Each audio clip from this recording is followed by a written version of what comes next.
क्या आपने देखा और जिस प्रकार से कल देखिए, स्ट्रांग रूम सुरक्षित है, ईवीएम सुरक्षित है, लेकिन ये जो चोर तृणमूल है, श्यामपुकुर विधानसभा की जो विरोधी तृणमूल प्रार्थी है, हार के डर से जो कल से नाटक कर रही है, ये समझ चुकी है कि जो कई सालों से नारी विरोधी मंत्री का जो दायित्व उन्होंने पालन किया है, लोगों ने उनका विसर्जन कर दिया है, वर्जन कर दिया है, बहिष्कार कर दिया है। इसलिए वो अंतिम अस्तित्व अपनी रक्षा के लिए ये नाटक उन्होंने किया, लेकिन उनका असली नाटक सारे बंगाल ने उस दिन देखा था जब 14 मार्च मोदी जी के ब्रिगेड सभा अपने घर के अंदर से जो पत्थरबाजी करवाए और कपड़े के ऊपर से उन्होंने बैंडेज बांधा था, तो उसी दिन इनका असली नाटक लोगों के सामने आ चुका था। आज जो वो कर रही हैं, वो टोटली लोग इसको उनका नाटक समझ चुके हैं और ये कोई नाटक अब नहीं चलेगा। मोदी जी के नेतृत्व में 4 तारीख को बंगाल में कमल फूल खिलने जा रहा है, बीजेपी की सरकार होने जा रही है और श्यामपुकुर ये नारी विरोधी मंत्री से मुक्त होने जा रही है।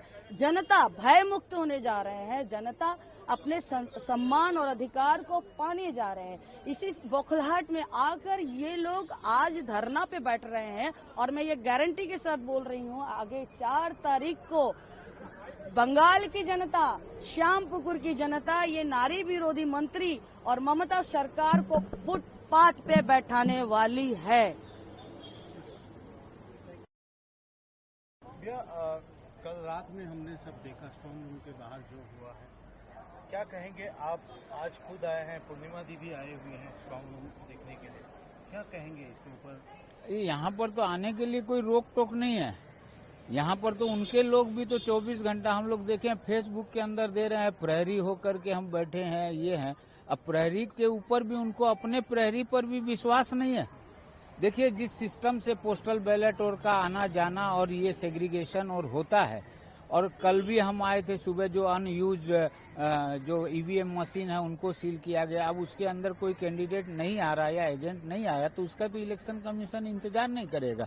एक समय के अंदर इलेक्शन कमीशन सबको सूचित करता है और आना है। वो एक जबरदस्ती का एक नाटक करना। साउथ कलकत्ता में मोर्चा उनकी प्रमुख संभाल रखी थी, यहाँ पर वो लोग मोर्चा एक ही समय में करके एक माने लोगों को भ्रमित करने का, लोगों का ध्यान आकर्षण करने का, और मीडिया के अंदर चूंकि जाता हुआ उनका समय है तो मीडिया में आकर्षण करने का नाटक था और कुछ नहीं था। क्या आपने देखा और जिस प्रकार से कल देखिए, स्ट्रांग रूम सुरक्षित है, ईवीएम सुरक्षित है, लेकिन ये जो चोर तृणमूल है, श्यामपुकुर विधानसभा की जो विरोधी तृणमूल प्रार्थी है, हार के डर से जो कल से नाटक कर रही है, ये समझ चुकी है कि जो कई सालों से नारी विरोधी मंत्री का जो दायित्व उन्होंने पालन किया है, लोगों ने उनका विसर्जन कर दिया है, वर्जन कर दिया है, बहिष्कार कर दिया है। इसलिए वो अंतिम अस्तित्व अपनी रक्षा के लिए ये नाटक उन्होंने किया, लेकिन उनका असली नाटक सारे बंगाल ने उस दिन देखा था जब 14 मार्च मोदी जी के ब्रिगेड सभा अपने घर के अंदर से जो पत्थरबाजी करवाए और कपड़े के ऊपर से उन्होंने बैंडेज बांधा था, तो उसी दिन इनका असली नाटक लोगों के सामने आ चुका था। आज जो वो कर रही हैं, वो टोटली लोग इसको उनका नाटक समझ चुके हैं और ये कोई नाटक अब नहीं चलेगा। मोदी जी के नेतृत्व में 4 तारीख को बंगाल में कमल फूल खिलने जा रहा है, बीजेपी की सरकार होने जा रही है और श्यामपुकुर ये नारी विरोधी मंत्री से मुक्त होने जा रही है। जनता भय मुक्त होने जा रहे हैं, जनता अपने सम्मान और अधिकार को पाने जा रहे हैं। इसी बौखलाहट में आकर ये लोग आज धरना पे बैठ रहे हैं और मैं ये गारंटी के साथ बोल रही हूँ, आगे 4 तारीख को बंगाल की जनता, श्यामपुकुर की जनता ये नारी विरोधी मंत्री और ममता सरकार को फुटपाथ पे बैठाने वाली है। कल रात में हमने सब देखा स्ट्रांग रूम के बाहर जो हुआ है, क्या कहेंगे आप?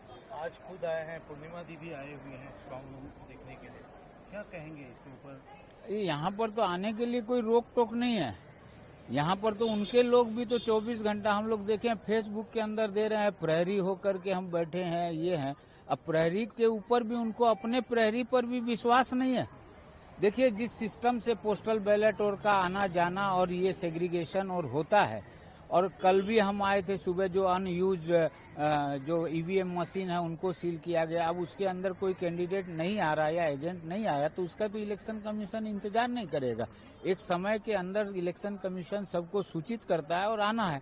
वो एक जबरदस्ती का एक नाटक करना। साउथ कलकत्ता में मोर्चा उनकी प्रमुख संभाल रखी थी, यहाँ पर वो लोग मोर्चा एक ही समय में करके एक माने लोगों को भ्रमित करने का, लोगों का ध्यान आकर्षण करने का, और मीडिया के अंदर चूंकि जाता हुआ उनका समय है तो मीडिया में आकर्षण करने का नाटक था और कुछ नहीं था।